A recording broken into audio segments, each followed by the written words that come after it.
नमस्कार साथियों, मैं मनीष आप लोगों को जो ये फैक्चुअल लिस्टिंग करा रहा हूँ उसका आज 5वां वीडियो है।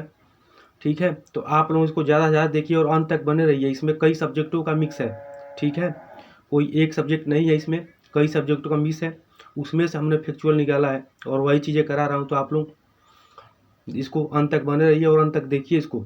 ठीक है, तो आइए शुरू करते हैं। विटामिन तथा उनके रासायनिक नाम। विटामिन ए का रासायनिक नाम क्या होता है? रेटिनॉल होता है। विटामिन बी1 का रासायनिक नाम थायमिन होता है। विटामिन बी2 का रासायनिक नाम राइबोफ्लेविन होता है। विटामिन बी3 का रासायनिक नाम निकोटिनामाइड होता है। विटामिन बी5 का रासायनिक नाम पेंटोथेनिक अम्ल होता है। विटामिन बी6 का रासायनिक नाम पायरिडॉक्सिन होता है। विटामिन बी7 का रासायनिक नाम तो बायोटीन होता है। विटामिन बी11 का रासायनिक नाम क्या होता है? तो फालिक अम्ल होता है। विटामिन सी का रासायनिक नाम स्कारबिक एसिड होता है। विटामिन डी का रासायनिक नाम कैल्सीफेरॉल होता है। विटामिन ई का रासायनिक नाम टोकोफेरॉल होता है। विटामिन के का रासायनिक नाम फिलोक्विनिन होता है। नवीकरणीय ऊर्जा संसाधन और अनवीकरणीय ऊर्जा संसाधन देख लेते हैं। ये क्वेश्चन आ ही जाता है, इसे हमेशा पूछता रहता है इससे। तो नवीकरणीय ऊर्जा संसाधन में क्या क्या हो जाएंगे? तो पवन ऊर्जा, सौर ऊर्जा, जल ऊर्जा, बायोगैस, भूतापी, कचरे से उत्पादित ऊर्जा, ज्वारीय ऊर्जा। फिर अनिकरणीय में क्या क्या आ जाएंगे? तो देख लेते हैं। अनिकरणीय में आ जाएंगे कोयला, पेट्रोलियम, प्राकृतिक गैस, सेल गैस, परमाणु ऊर्जा। फिर से देख लेते हैं। नवीकरणीय ऊर्जा संसाधन में क्या क्या आ जाएंगे? तो पवन ऊर्जा, सौर ऊर्जा, जल ऊर्जा, बायोगैस, भूतापी, कचरे से उत्पादित ऊर्जा, ज्वारीय ऊर्जा। ये क्वेश्चन आया भी था पीसीएस 2023 में। और नवीकरणीय ऊर्जा संसाधन में कोयला, पेट्रोलियम, प्राकृतिक गैस, सेल गैस, परमाणु ऊर्जा। और विश्व के प्रमुख मरुस्थल देख लेते हैं। तो सहारा मरुस्थल कहाँ पर है? तो अल्जीरिया, चाड, लीबिया, माली, मारिटानिया, नाइजर, सूडान, ट्यूनीशिया, मिस्र, मोरक्को, इतने द्वीपों में सहारा मरुस्थल फैला हुआ है। तो कहाँ पर है? तो अफ्रीका महाद्वीप में है। ये इतने कंट्री हैं: अल्जीरिया, चाड, लीबिया, माली, मारिटानिया, नाइजर, सूडान, ट्यूनीशिया, मिस्र, मोरक्को। ये क्वेश्चन ऑप्शन बना के देता है कौन सा इसमें से नहीं है। तो रूब रब अल खाली या नेफाद कहाँ पर है? तो अरब प्रायद्वीप में है। दस्ते लूट कहाँ पर है? तो पूर्वी ईरान में है। दस्ते कबीर तो दक्षिणी ईरान में है। नाबीब नामीबिया अफ्रीका में है। ग्रेट सैंडी सिम्पसन गिब्सन ये कहाँ पर है? तो ऑस्ट्रेलिया में है। ग्रेट सैंडी सिम्पसन गिब्सन ये कहाँ पर है? तो ऑस्ट्रेलिया में है। अटकामा कहाँ पर है? तो उत्तरी चिली में है। मोजावे मोहाबे ये कहाँ पर है? तो कैलिफोर्निया अमेरिका में है। तकला मकान सिकियांग चीन में है। सुनरुन ये कहाँ पर है? तो एरिजोना एवं कैलिफोर्निया में है। कलहारी मरुस्थल कहाँ पर है? तो बोत्सवाना में है। गोबी मरुस्थल कहाँ पर है? तो मंगोलिया चीन में है। थार मरुस्थल भारत और पाकिस्तान में है, दोनों जगह है। काराकुम कहाँ पर है? तो तुर्कमेनिस्तान में है। अब देख लेते हैं अंतर्राष्ट्रीय महिला दिवस कब मनाया जाता है? तो 8 मार्च को मनाया जाता है। इस बार इसका थीम क्या था? तो महिलाओं में निवेश, प्रगति में तेजी लाने के लिए। जबकि इस वर्ष के अभियान का विषय इंस्पायर इंक्लूजन है। अब कैस्पियन सागर देख लेते हैं क्या है। यह विश्व की सबसे बड़ी खारे पानी की झील है और यह 5 देशों के साथ सीमा साझा करती है। तो कौन कौन से देश हैं? तो रूस, कजाकिस्तान, तुर्कमेनिस्तान, ईरान, अजरबैजान। तो एक ट्रिक है इसका, तारीख उससे भी आप लोग याद कर सकते हैं। TARIK, टी से क्या हो जाएगा? तुर्कमेनिस्तान, ए से क्या हो जाएगा? अजरबैजान, आर से क्या हो जाएगा? रूस, TARI से क्या हो जाएगा? तो आई से आपका आई से ईरान हो जाएगा और के से कजाकिस्तान। ठीक है, अब काला सागर का देख लेते हैं। 6 देशों के साथ सीमा साझा करता है। कौन कौन से? तो यूक्रेन, रूस, जॉर्जिया, तुर्की, बुल्गारिया, रोमानिया। आइए इसको एक बार मैप में देख लेते हैं। देखिए मैप में काला सागर देख लेते हैं। ये इधर देखिए, पूर्व में क्या है? तो रसिया है, ये ब्लैक सी हो गया। उत्तर में क्या हो गया? यूक्रेन हो गया। दक्षिण में क्या हो गया? टर्की हो गया, तुर्की हो गया।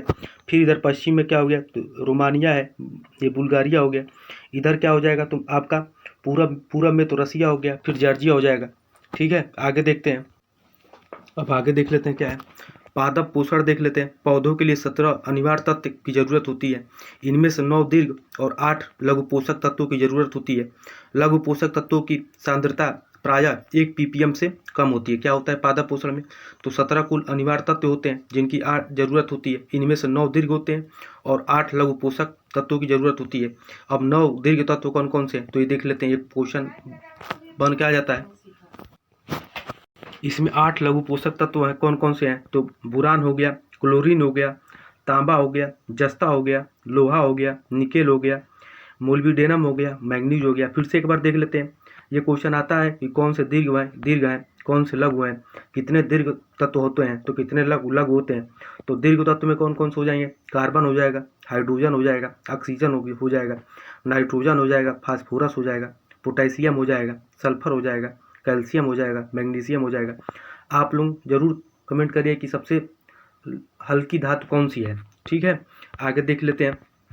ये 8 लघु पोषक तत्व देख लेते हैं कौन कौन से। तो बोरान हो गया, क्लोरीन हो गया, तांबा हो गया, जस्ता हो गया, लोहा हो गया, निकेल हो गया, मोलिब्डेनम हो गया, मैग्नीज हो गया।